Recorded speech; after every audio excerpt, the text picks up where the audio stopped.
তো হ্যালো বন্ধুরা, আরবি ব্লগে তোমাদের সবাইকে স্বাগত জানাই। তো আজকে ভাবলাম আজকে একটু ঘরোয়া ব্লগ তুলি। গুড প্রথমেই বলি গুড মর্নিং। মানে আমি তো অনেক আগেই উঠে গেছি, আর খুব ঠান্ডাও পড়েছে। তো ভাবলাম সকালবেলা একটু শর্ট একটা ব্লগ করি। তো অনেকদিন ব্লগ ছাড়া হচ্ছে না, তা আমার একটু শারীরিক কন্ডিশনটা ঠিক নেই বলে ব্লগ দিতে পারছি না। তোমাদের বলেছিলাম যে মায়ের একটা আহ, মানে মাকে শাড়ি পরাবো আর চুল লাগাবো, তো সেটা আমার হয়ে উঠছে না, আমার মেয়েরও টাইম হয়ে উঠছে না। তো আমি যখন বলেছি এটা অবশ্যই আমি তোমাদের দেখাবো। আর আজকে সকালে ভাবলাম একটু ছোটোখাটো আমি ব্লগ করি। তো ব্লগটা হচ্ছে কি, আমার মা সকালবেলা কি কি রান্না করেছে সেগুলো।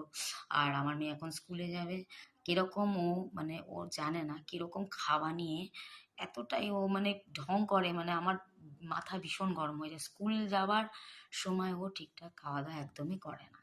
তো আমি যাব কিছুক্ষণ বাদে, তোমরা ব্লগটা দেখতে থাকো, স্কিপ করো না, ঠিক আছে?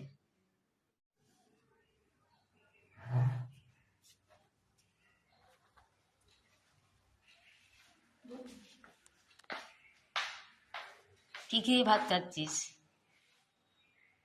আলু ভাজা, ভাত, মাছ ভাজা। আলু ভাজা, ভাত, মাছ ভাজা। তুই কি দিয়ে খাচ্ছিস তুই মনে করতে পারছিস না? আলু ভাজা, ভাত, মাছ ভাজা। ও ডাল ডাল, হ্যাঁ। ও কি দিয়ে খাচ্ছে ও নিজেই জানে না, খেতে আর খাচ্ছে, দেখুন। না খাবোই না।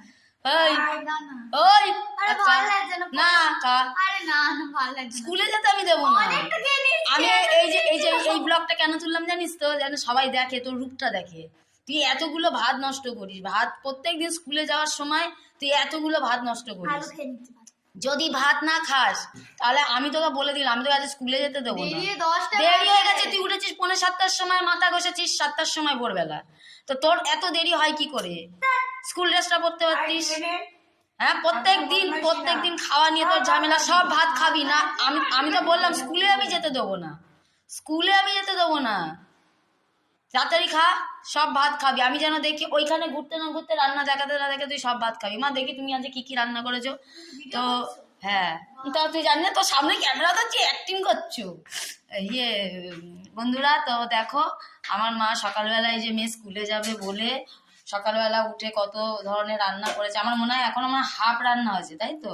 আলু ভাজা, এটা হচ্ছে পাঁপড় ভাজা, এই যে আমার পাঁপড় প্লাস্টিকে ভরে রেখেছে। আর এই দেখো এটা হচ্ছে আলু ভাজা করেছে সকালবেলা, অত সকালে। এটা হচ্ছে মুসুরির ডাল। মুসুরির ডালটা কিরকম লাগছে, মুসুরির ডালটা মনে হচ্ছে দুধ।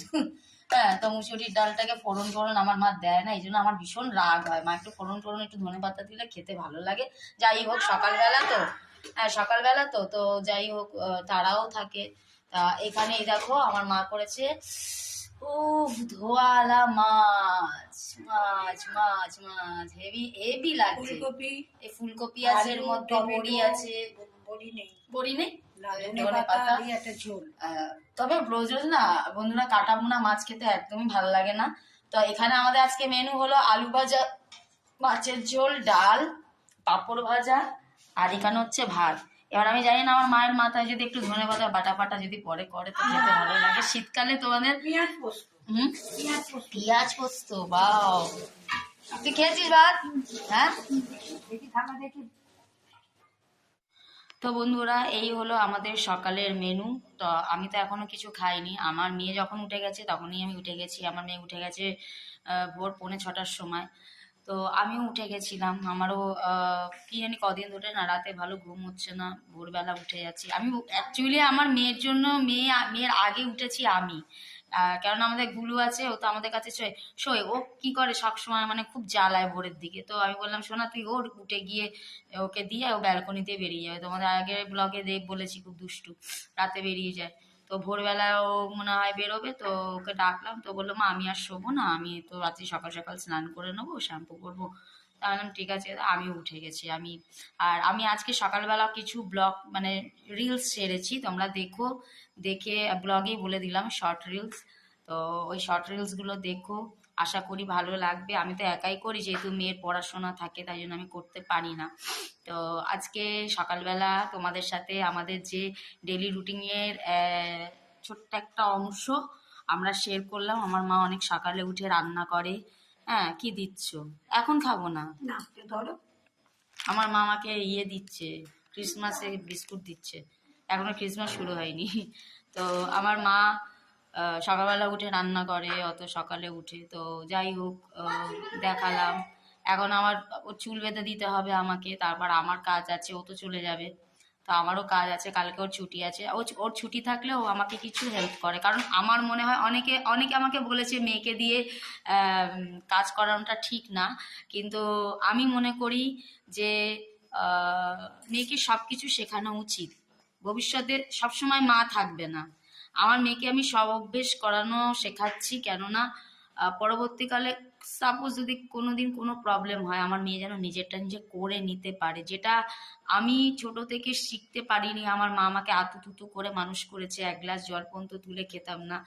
এখন বড় হয়ে হয়তো এখন অনেকেই আমাকে, আমি এখন শিখে নিয়েছি চাপে পড়ে। আমি সেই ভয়টা পাচ্ছি, যাতে আমার মেয়ে যেন কোনো কিছুতে কেউ যেন আঙ্গুল দিয়ে বলতে না পারে যে আমার, তোর মা তোকে কি শিখিয়েছে। আর নিজের কাজ নিজে করে ওঠাটা, আমি মনে করি যে মেয়েদের সবকিছু শেখানো উচিত। হ্যাঁ, পড়াশোনাটাও যেমন জরুরি, তবে আমি বলছি না যে শ্বশুর বাড়িতে কাজ করতে হবে বলে তুই শেখ, এটা কখনো না। আমি এই জন্য শেখাচ্ছি যে নিজে কারোর ওপর যেন ডিপেন্ড না হয়, কারণ ওর যদি কোনো বিপদ আসে ও নিজে সেটাকে ফেস করতে পারে, যেটা আমি কিছু ক্ষেত্রে করতে পারিনি। আমি সম্পূর্ণ একা হয়ে গেছিলাম, আমি অনেক স্ট্রাগল করেছি। একদিন আমার কাহিনী নিয়ে তোমাদের সবাইকে বলবো। তো তোর ফোন এসছে। তো আজকে এই পর্যন্তই ব্লগটা। তো তোমাদের বলছিলাম ব্লগ ছাড়া হচ্ছিল না। তো আমার মাকে অনেকদিন ধরে বলছি, তুমি এত সকালে রান্না করো মা, আমি দেখাবো সবাইকে তুমি কত কষ্ট করো। তো সেদিনও তুলতে গিয়েও তুলতে পারিনি। তো আজকে আমি তোমাদের সব পুরোটা দেখালাম মা কি কি রান্না করলো। এরপর আরো ভালো ভালো ব্লগ নিয়ে আনার চেষ্টা করব। Tata, bye bye.